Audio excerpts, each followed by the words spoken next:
Évangile de Jésus-Christ selon Saint Jean, chapitre 1, des versets 47 à 51.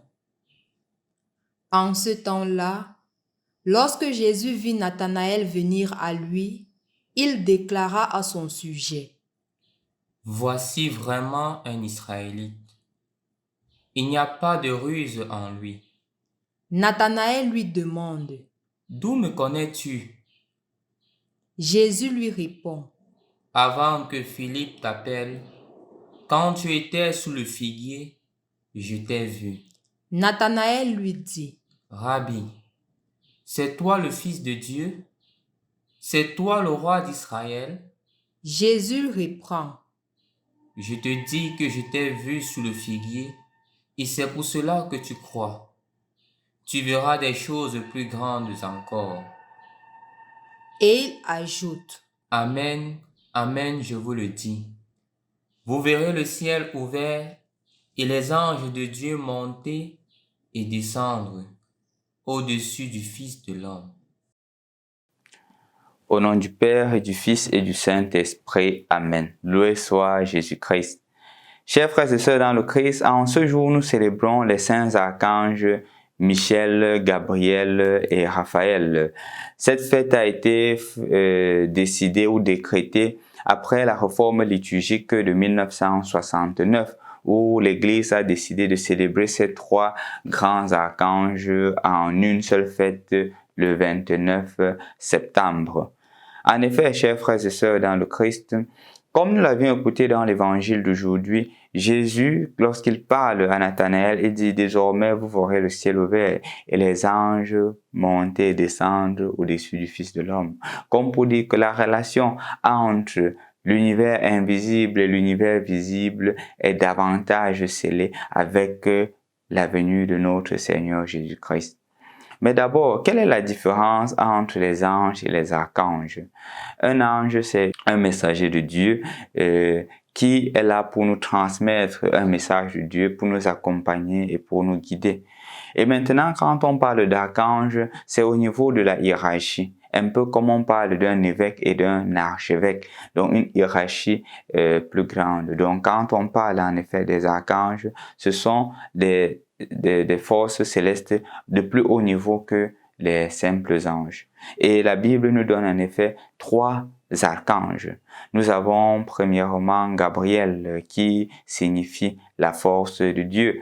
Comme nous pouvons le constater, c'est Gabriel qui va annoncer à Marie qu'elle enfantera un fils et qui aura le nom de Jésus. Il sera grand et fort. C'est lui qui va sauver le peuple de la servitude et on le nommera Jésus. C'est ce même Gabriel qui va parler à Joseph pour lui dire « Ne crains pas de prendre Marie pour épouse, car l'enfant qui vient de l'Esprit Saint. » On a ensuite Raphaël qui veut dire Dieu guérit. On peut le constater, nous l'avions dit précédemment lorsqu'on abordait le livre de Tobie.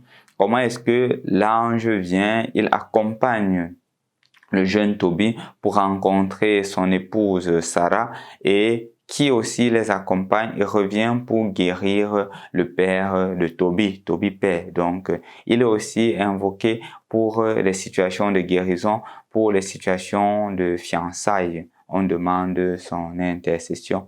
Et enfin, nous avons Michel, qui est généralement nommé le chef des anges. Il est toujours caricaturé comme celui qui tient l'épée et le pied sur le dragon qui symbolise Satan, la victoire de Dieu sur le mal. Il est clairement présenté dans le livre de l'Apocalypse. Et il est aussi demandé, ou du moins on demande son intercession dans des situations de courage, dans les situations de force, quand on a peur, afin qu'il puisse intercéder pour nous. Chers frères et sœurs dans le Christ, au-delà de ces archanges qui ont cette mission de nous protéger, d'intercéder pour nous, je crois que le Seigneur voudrait aussi que nous soyons, en d'autres termes, des personnes qui servent Dieu. Parce que leur finalité, c'est d'accomplir la volonté de Dieu, au-delà de ce qu'ils font. Ils utilisent ces grâces-là, ces missions qui leur sont données pour accomplir la volonté de Dieu. Et maintenant, la question qui se pose, est-ce que moi aussi j'accomplis la volonté de Dieu? Est-ce que je suis capable de voir la main de Dieu dans les actions et dans les situations quotidiennes? Nous avons par exemple le cas de Nathanaël dans l'évangile d'aujourd'hui qui dit vraiment tu es le Fils de Dieu, qui est capable de voir la main de Dieu dans les événements de sa vie. Être aussi un ange ou un archange, c'est d'être capable non seulement de voir la main de Dieu, mais d'agir selon la volonté de Dieu. En ce jour où nous célébrons les archanges, c'est une invitation pour toi et pour moi d'être capable de voir la main de Dieu qui agit dans notre vie et d'agir selon la sainte volonté de Dieu. Mais aussi, quand les moments difficiles viennent, n'oublions pas de demander l'intercession de Raphaël quand nous sommes dans des situations où nous avons besoin d'une personne, de la guérison d'une personne, quand nous avons besoin justement de faire un choix substantiel pour notre époux, pour notre épouse, demandons l'intercession de Raphaël. Et aussi dans les situations de peur, dans les situations difficiles, demandons l'intercession de Michel. Et si nous voulons vraiment écouter la voix du Seigneur, nous voulons une grâce du discernement dans ce que nous voulons faire, demandons l'intercession de Gabriel. Ces anges ne se regardent pas d'abord comme pouvoir, ils se regardent comme messagers de la volonté de Dieu et deviennent des canaux pour les transmissions de la grâce de Dieu. Ils sont là pour toi et pour moi.